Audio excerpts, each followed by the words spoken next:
বিসমিল্লাহির রহমানির রহিম। গর্ভাবস্থায় পানি আসা খুবই সাধারণ, কিন্তু কিছু সময় এটি হতে পারে বিপদের লক্ষণ। জানুন কবে এটি সাধারণ আর কবে সাবধান হবে। কেন পা ফুলে? গর্ভাবস্থায় শরীরের রক্ত ও তরলের পরিমাণ বেড়ে যায়।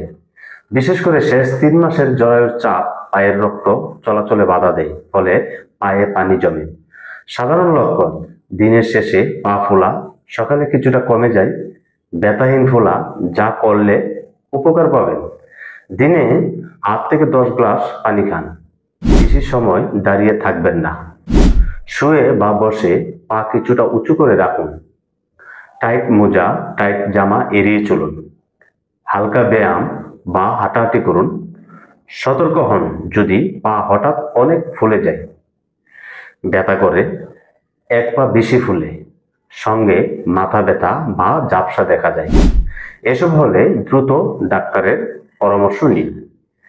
গর্ভাবস্থায় হালকা পা ফোলা সাধারণ, তবে নিয়ম মেনে চললে অনেকটাই নিয়ন্ত্রণে রাখা যায়। সতর্ক থাকুন, সুস্থ থাকুন। আপনার ভালো থাকা মানেই আপনার শিশুর ভালো থাকা। ধন্যবাদ সবাইকে।